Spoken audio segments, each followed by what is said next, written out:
Hey Sri Lanka, this is Yasmin Yusuf for Decibel.lk, and I'm with the very cool Drew Vijay, who recently broke into Lankan radio with two of his singles, Every Day and Hail to the King. Hey man, how's it going? I'm good, I'm good. Thank you for having me. I appreciate it. Anytime, man. So how's it feel like to be back in the motherland? Well, it's definitely cool, man. It's been a long time since I've been back home. Like, I visit but this is probably the longest trip I've taken in the last, since I was maybe 3 years old, so. Whoa, so it has been a while. Yeah, it definitely has been a while. So you rapping, how did that happen? Well, I actually got my start in Toronto. Like, I grew up in Toronto, and Cardinal Official, he was signed to Akon, and I did a lot of writing for him. So I got into the scene being his DJ, one of his backup DJs, and then I kind of worked my way into songwriting and then into rapping. So that's how it started. So when did you release your original material? My original material came out in 2011, was my first single, and then 2012 was my first mixtape. And then after that, I've released a couple songs a year, just to keep it going. So what would you say are your influences from maybe Sri Lanka and the international scene musically? Well, in terms of Sri Lanka, I mean, I don't really know too much about the Sri Lankan scene. I hang out with Randir a lot, Randir, I guess, so, you know, I listen to his music a lot. I have a few friends that do a lot of rock music here, like Sankabi and a few other people. But I don't really have too much people here that I've worked with. I've worked with a couple producers here, like Ronell. But in terms of international, I'd say I'm from Toronto, so I'm pretty influenced by like the whole Toronto guys like Drake, guys like Weekends, like Belly. But then on an international level, like I've been working with a lot of artists in Southeast Asia, like Jay Park and Du Bois Way, as well as the Titanium crew in Thailand, where I was based for like 4 years. So I'm pretty influenced by them too. Do you know that the Toronto rap scene was started off by this group that had a Lankan in it? Do you remember Espect the rapper? Yeah, I do actually. I didn't know he was Sri Lankan. That's Yeah, great. he's proper Lankan, Machan. I had no idea. That's amazing. Wow, Spec is Sri Lankan. Yes, we all have a moment when we found out too. That's crazy. I would have never guessed that in a million years, ever. Like, wow. I always thought I was like the first Sri Lankan rapper from Toronto, to be honest. But that's crazy. I gotta message him and be like, I didn't know. Yeah, he'll be like, yo, let's meet up for a Canadian brew over this. Yeah, for sure he would. I mean, I can't believe that. Is he here now?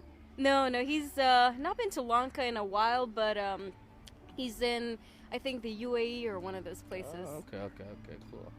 Yeah, I definitely got a message. I had no idea. Always thought he was Caribbean. He looks good, fool people. Yeah, And so do good genes sometimes. Yeah, that's crazy. So, dude, you have 2 singles out on radio. What's next for you here?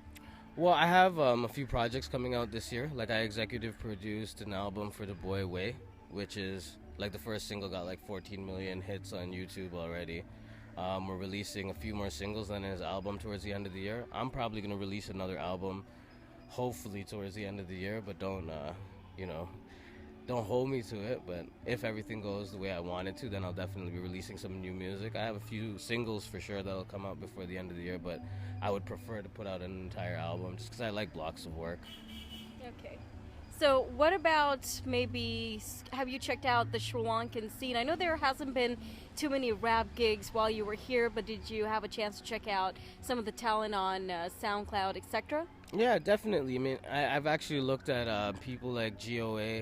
I think that's his name. He's a producer. He's pretty dope. I've looked at a few different producers online. I've reached out to a few of them. The truth is there isn't much of a hip-hop scene here, and until people like us actually build it, it's not going to really exist. So it's kind of up to us to bring it to Sri Lanka. So I'm hoping to do some of that at least while I'm here. Okay, so you produce also, yeah? Yeah, definitely. I'm more of a producer and songwriter than a rapper at this point. Like, I mean, in terms of a career, just simply because, as a rapper, yeah, you make money, but you got to pay the bills too at the end of the month. And being a producer, it's like, as a rapper, you have one voice, but then as a producer, you can have 100, right? So it's like... Yeah. So what's your favorite software to go to? Logic, for sure. I use Logic mainly. Forever a Logic person? I mean, for the last 4 years, for sure. Okay. And like in terms of Sri Lanka, what do you plan on doing once you get back? Do you hope to like maybe collab with a couple of guys here, do like a bunch of Sinhala English collabs? Yeah, I wouldn't mind doing it. I would definitely like to explore like anything. Music is music, and it's like that universal language. So regardless of whether it's English or Sinhalese or a mixture of both, or if you put Tamil or Farsi or whatever. I mean, if it sounds good, it's music. I'm down to do it. Jaiweva, and is there anything you want your fans to know? I just keep supporting, man. I really do appreciate all the support. I appreciate all the love that I do get everywhere I go. It's awesome, and it's one of the things that keeps driving people like me to continue to create is that support. You can't really, nothing feels like that, and as long as you keep supporting me, I'm gonna keep giving you guys the best music I can. It's as simple as that. Jaiweva, thanks a lot for your time, man. Thank you very much for having me, Aslan. I appreciate it.